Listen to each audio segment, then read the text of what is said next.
बंगाल पहुंच चुके हैं और हम हैं बर्धमान में जबरदस्त लड़ाई है दो लोगों के बीच में और दो हाई प्रोफाइल कैंडिडेट्स हैं दुर्गापुर से जो यहां लोकसभा में चुनाव लड़ रहे हैं। तो आप सुनिए, ये यहां पर इन्होंने टीएमसी के गाने बजा दिए हैं, यानी दिलीप घोष बीजेपी के कैंडिडेट हैं। तो ये खेला हौबा सुन रहे हैं आप। क्या लग रहा है इस चुनाव में, क्या प्रेडिक्शंस आपकी सीट के लिए और बीजेपी के लिए? पूरा ताकत लगाए हुए हैं, तो मुझे लगता है कि इस बार भी थोड़ा छलांग लगा करके और टीएमसी को हम पार कर जाएंगे। बंगाल की जो स्थिति है, लोग यहाँ से मुक्ति चाहते हैं टीएमसी से। कभी बाहरी नहीं बोलते, हम केवल घुसपैठिया बांग्लादेशी और रोहिंग्या को बाहरी बोलते हैं।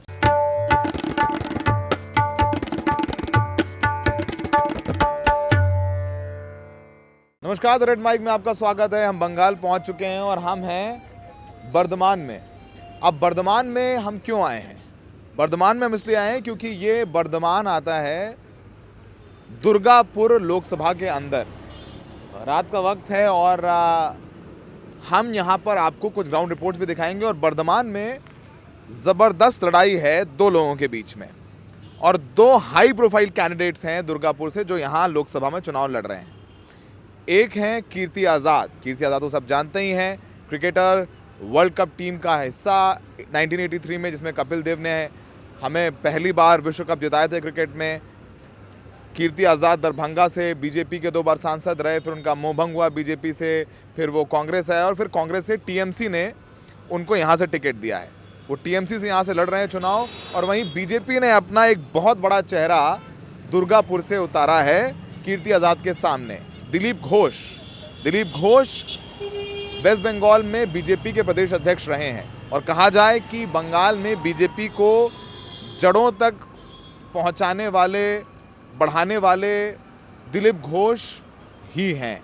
पिछली बार यहां पर दुर्गापुर में बीजेपी ने सिर्फ 3000 वोटों से सीट जीती थी। ऐसे सालूवालिया यहां के सांसद हैं जो कि अब चले गए आसनसोल लड़ने शत्रुघ्न सिन्हा के खिलाफ। तो हम यहां पर बर्धमान में दिलीप घोष से बात करेंगे जो बीजेपी के उम्मीदवार हैं और बड़े चेहरे हैं, और उनसे जानेंगे, समझेंगे कि बीजेपी का क्या है माहौल। यहाँ से बीजेपी ने 42 सीटें बंगाल की, इसमें से 2019 में 18 सीटें जीती थी। कुछ पॉलिटिकल पंडित ये भी कह रहे हैं कि इस बार 18 से भी ज़्यादा सीटें जीतेंगे। तो तमाम सवाल हैं और हिंदुत्व का मुद्दा यहाँ हमेशा से गरमाती रही है बीजेपी, वही यहाँ फिर गरमाया जा रहा है। तो यहाँ पर इस सीट में अमित शाह भी आ चुके हैं, योगी भी आ चुके हैं। अब दिलीप घोष से हम बात करेंगे, उनका प्रचार देखेंगे और कुछ कठिन सवाल भी उनसे ज़रूर पूछेंगे। दिलीप घोष के काफिले को फॉलो कर रहे हैं और जैसे ही दिलीप घोष का काफिला वर्धमान की गलियों में गया तो आप सुनिए, ये यहाँ पर इन्होंने टीएमसी के गाने बजा दिए हैं, यानी दिलीप घोष बीजेपी के कैंडिडेट हैं। तो ये खेला हौबा सुन रहे हैं आप। ये खेला हौबे टीएमसी का सॉन्ग है, कैंपेन सॉन्ग है, जो आपने सुना होगा विधानसभा चुनाव में। तो दिलीप घोष जैसे ही प्रचार के लिए वर्धमान की इन गलियों में आए तो टीएमसी के सपोर्टर्स ने वो गाने बजा दिए। तो बंगाल का इलेक्शन और बंगाल का मिजाज जो है वो अलग रहता है पूरे भारत से। तो वही देखिए, जहाँ जहाँ ये आगे जा रहे हैं, खेला हौबे जो है वो गाना टीएमसी के कार्यकर्ता बजाते हुए उन्हें देख करके नाचते हुए नजर आ रहे हैं। और मुझे लगता है कि जब कीर्ति आज़ाद जहाँ जाते होंगे तो बीजेपी वाले वही करते होंगे।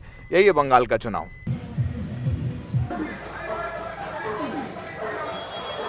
मोबाइलेर खर्चा छिलो कत कम केभापुर। जहां से बीजेपी ने उतारे हैं अपने सबसे मजबूत चेहरे को, दिलीप घोष पश्चिम बंगाल बीजेपी के पूर्व अध्यक्ष, राष्ट्रीय उपाध्यक्ष भी रहे हैं बीजेपी के। और 2019 में इनकी अध्यक्षता में बीजेपी ने वेस्ट बंगाल में सबसे अच्छा प्रदर्शन किया था, 18 सीटें 42 में से।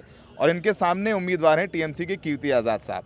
दिलीप साहब, आपके कैंपेन को हम कवर कर रहे हैं, आप गांव वगैरह जा रहे हैं, क्या लग रहा है आपको इस बार?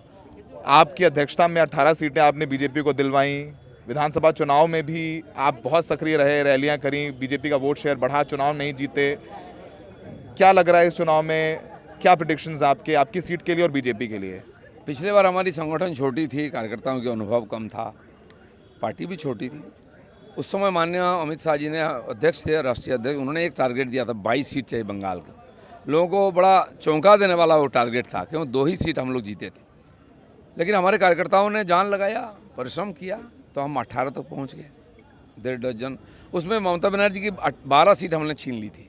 सीपीएम का 2 था, गायब हो गया, और कांग्रेस को हाफ कर दिया था। कांग्रेस का हाफ, सीपीएम को हाफ, और इनकी 1 दर्जन सीट लिए थे। अब पिछले 5 साल हमने भरपूर प्रयास किया, लड़ाई की, आंदोलन किए, लगभग 250 कार्यकर्ताओं की राजनीतिक हत्या हुई है। अभी हमारे हाथ में 70 MLA हैं और 18 MP है। नेताओं की कमी नहीं है, संगठन भी लंबा चौड़ा है, विस्तार हुआ है। तो हमको अभी अमित शाह जी का हमारे ऊपर भारी विश्वास है। उन्होंने 35 टारगेट कर दिया है, तो हम जी जान लगा के लड़ रहे हैं, उसी तरह आगे बढ़ेंगे, पहले से आगे जाएंगे। पिछली बार 22 था, 18 मिले विधानसभा में, लेकिन टारगेट पूरा नहीं हुआ था आप लोगों का। बहुत माहौल बन गया था, हम लोग को दिल्ली में लग रहा था कि बीजेपी का मामला है, लेकिन आपके लिए आप लोग कह सकते हैं कि वोट शेयर आपका बढ़ा, लेकिन सरकार नहीं बनी, आपके पीछे रह गए काफ़ी। ठीक है, वोट शेयर बढ़ा और 3 से 77 पहुँचे, ये भी ऐतिहासिक था। हाँ, बड़ा टारगेट था, लेकिन कार्यकर्ताओं को मोटिवेशन के लिए हम लोग टारगेट भी रखते हैं। कभी कभी पहुँच जाते हैं, कभी थोड़ा कम हो जाता है, और उसी दिशा में काम कर रहे हैं। आज बंगाल की जो स्थिति है, लोग यहाँ से मुक्ति चाहते हैं TMC से, तो एक मौका आया लोगों के पास इस बार अपना जोश दिखाने के लिए, और वो जोश के साथ हम लड़ भी रहे हैं। माननीय प्रधानमंत्री खुद आ रहे हैं, गृह मंत्री आ रहे हैं, राष्ट्रीय अध्यक्ष जी आ रहे हैं, और नेता जोगी जी जैसे नेता भी आ रहे हैं, पूरा ताकत लगाए हुए हैं। तो मुझे लगता है कि इस बार भी थोड़ा छलांग लगा करके और TMC को हम पार कर जाएंगे। यहाँ से आपके सामने TMC ने कीर्ति आज़ाद को उतारा है। कीर्ति आज़ाद को मैंने सुना आप लोग बाहरी कैंडिडेट कह रहे हैं, वो कह रहे हैं हिंदुस्तान, हम हिंदुस्तान है, और यही पूरा जो है TMC ने आपके अगेंस्ट ये चलाया था विधानसभा चुनाव में कि बीजेपी बाहरी लोगों की पार्टी है। अमित शाह और मोदी जी गुजरात के हैं, गुजराती हैं, हम बंगाली प्राइड हैं, हम बंगाली हैं, वो है। अब वही आप सेम फार्मूला। हम कभी बाहरी नहीं बोलते, हम केवल घुसपैठिया, बांग्लादेशी और रोहिंग्या को बाहरी बोलते हैं। अच्छा, तो कीर्ति आज़ाद को बाहरी नहीं बोल रहे हैं? हिंदुस्तान, उन्होंने ये थ्योरी दिया है। हमारे प्रधानमंत्री गुजरात से आगे बनारस में लड़ सकते हैं, तो बाहरी कैसे बोल सकते हैं? हाँ, प्रधानमंत्री को यहाँ बाहरी, होम मिनिस्टर को बाहरी बोलते, जो बोलते थे। आज उनके पास कैंडिडेट नहीं है, इसलिए बिहार से या तो गुजरात से उधार लाना पड़ता है, ये उनकी मुसीबत है। वो बांग्लादेश से सेलिब्रिटी लाते हैं प्रचार करने के लिए, वोटर भी लाते हैं घुसपैठिया को। हमें ये मजबूरी नहीं है, हम तो हमारे यहाँ की कार्यकर्ताओं के दमखम से लड़के इतना दूर आए हैं और सत्ता भी हासिल करेंगे। दिलीप जी, चूंकि आप राष्ट्रीय उपाध्यक्ष रहे हैं पार्टी के, कुछ एक आध राष्ट्रीय मुद्दों पर सवाल पूछता हूं। हम दिल्ली से आए, आपका प्रचार देख रहे थे, माहौल देख रहे थे। पिछली बार आप लोकसभा चुनाव जीते थे, फिर आपकी सीट क्यों बदली गई, या आपने बदलवाई, या पार्टी के राष्ट्रीय नेतृत्व ने बदली? क्या वहाँ से पार्टी कॉन्फिडेंट नहीं थे, या फिर आपको लगा कि नहीं आपकी सीट चेंज करनी चाहिए? क्या स्ट्रैटेजी रही, रणनीति रही? देखिए, हमारी पार्टी में ये परंपरा रही है, हम एक सिपाही है, पार्टी जो बोल देता है वही करते हैं। मैं कभी सवाल नहीं पूछा है। पार्टी को ज़रूरत पड़ा है, मुझे यहाँ लड़ना चाहिए। मुझे लगता है कि पिछले बार कम समय मिला था, केवल 2400 वोट से हम लोग यहाँ जीते थे। एक पार्लियामेंट्री वोट मार्जिन कम थी, संगठन थोड़ा कमज़ोर बीच में हुआ जो पोस्टपोल वायलेंस के कारण, तो इसीलिए संगठन को लगा मैं यहाँ आऊँगा तो यहाँ और आसपास में उसका थोड़ा प्रभाव पड़ेगा, और उसका फ़ायदा भी हमें मिल रही है। मैं जिस दिन आया हूँ उसी हज़ारों लोग मुझे स्वागत करने आए हैं होली से, और लगातार सामाजिक उत्सव के साथ साथ राजनीतिक जो सभाएँ हुई हैं उसमें काफ़ी उमंग, और लोगों को लग रहा है कि सब लोग सोच रहे हैं कि दिलीप घोष जीत चुका है। तो हम भी उसी प्रकार प्रचार कर रहे हैं और लोगों की हिम्मत बढ़ा रहे हैं। यहाँ भय की वातावरण था, काफ़ी अत्याचार, अभी लोग बेघर हैं, अभी केसेस हैं, लोगों को मारा पीटा गया है, बहुत खून भी हुई है। तो उसका बदला भी लेना है, जवाब भी देना है, और पार्टी को भी आगे बढ़ाना है। सर, प्रधानमंत्री मोदी ने कहा कि अगर विपक्ष की सरकार आई तो ये आपका मंगलसूत्र महिलाओं को का ले करके उनमें बांट देंगे पैसे जो ज़्यादा बच्चे पैदा करते हैं। अल्पसंख्यकों की ओर इशारा किया। उसके बाद पूरी झड़ी लग गई, अनुराग ठाकुर हों या तमाम तरीके के नेताएं, उन्होंने बीजेपी के बयान दिए हैं। आरोप लगता है कि बीजेपी हिंदू मुसलमान करती है, पोलराइज करने की कोशिश करती है, चुनाव को सांप्रदायिक करने की कोशिश करती है। अब देखिए, जिन्होंने मुसलमानों के लिए स्कूल बनाया, अलग हॉस्पिटल बनाया, ITI बनाया, उनके लिए अलग रिजर्वेशन दिया, अब वो पोलराइजेशन नहीं करते हैं। हम तो सबका साथ सबका विकास की राजनीति करते हैं। नरेंद्र मोदी जी ने जो आवास योजना का दिया है, देखिए बंगाल में मुसलमानों को ज़्यादा फ़ायदा मिला है, उसमें तो अलग नहीं किया है।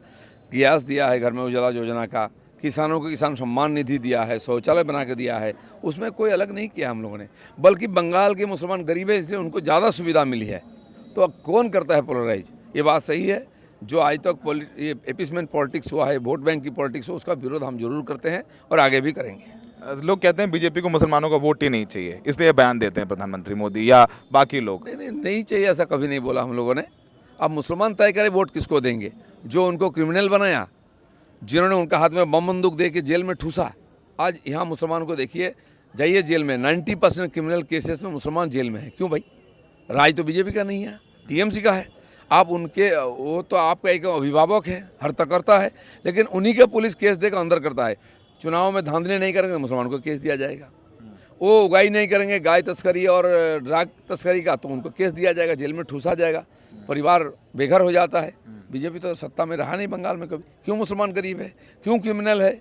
मोदी तो कंप्यूटर देते हैं सबके, लैपटॉप देते हैं, वो तो बम बंदूक देते हैं उनके हाथ में। बंगाल में क्या प्रेडिक्शन? आपने कहा कि इस बार टीएमसी को क्रॉस कर देंगे, बस अमित शाह जी ने 35 का टारगेट दिया, आप बोल रहे हैं 42 में 35 का। आपको लगता है बहुत ओवर एम्बिशियस टारगेट है, बहुत ज़्यादा बड़ा टारगेट है? और दिलीप घोष, देखिए बंगाल के कार्यकर्ताओं पर भरोसा है माननीय अमित शाह जी का, क्योंकि उन्होंने जो बोला सब करके दिखाया हम लोगों ने। तो इस बार भी उनको लगा कि ये लोग कर देंगे, क्योंकि हमें भी 370 सीट चाहिए ना, तो आएगा कहाँ से? बंगाल में ही संभावना सबसे ज़्यादा है, तो हम लोग ज़्यादा परिश्रम भी कर रहे हैं। यहाँ 46-7 डिग्री टेम्परेचर था। दिलीप घोष सुबह 6 बजे से रात तक प्रचार किया, बाकी कोई दिखा नहीं है। तो ये, और मेरे साथ मेरे कार्यकर्ता भी दिन रात परिश्रम कर रहे हैं। तो वर्धमान तो जीता हुआ सीट, मार्जिन बढ़ाएंगे। जो जीता नहीं है ऐसे भी कई सीट हम जीतेंगे, ये परिस्थिति है। एक प्रेडिक्शन कर दीजिए, नंबर दे दीजिए, दिल्ली में मिलेंगे तो पूछेंगे आपका प्रेडिक्शन था। नंबर तो हम नहीं देते, नंबर तो हमारे नेता देते हैं, हम तो जान देते हैं। बहुत बहुत शुक्रिया दिलीप जी। क्या होंगे वैसे कुछ प्रेडिक्शंस ये कह रहे हैं कि जो पोल प्रेडिक्शंस हैं वो ये कह रहे हैं कि इस बार 18 की टैली बढ़ा सकती है। ममता बनर्जी ने अलायंस नहीं किया है यहाँ पर कांग्रेस के साथ, तो क्या एंटी बीजेपी वोट बटेगा? वैसे बंगाल में देखना होगा कि खेला होबे होगा जो ममता बनर्जी का प्रचार का सॉन्ग है, या राम मंदिर, घुसपैठिए, इन तमाम मुद्दों पर लोग, बंगाल की जनता बीजेपी को वोट देगी।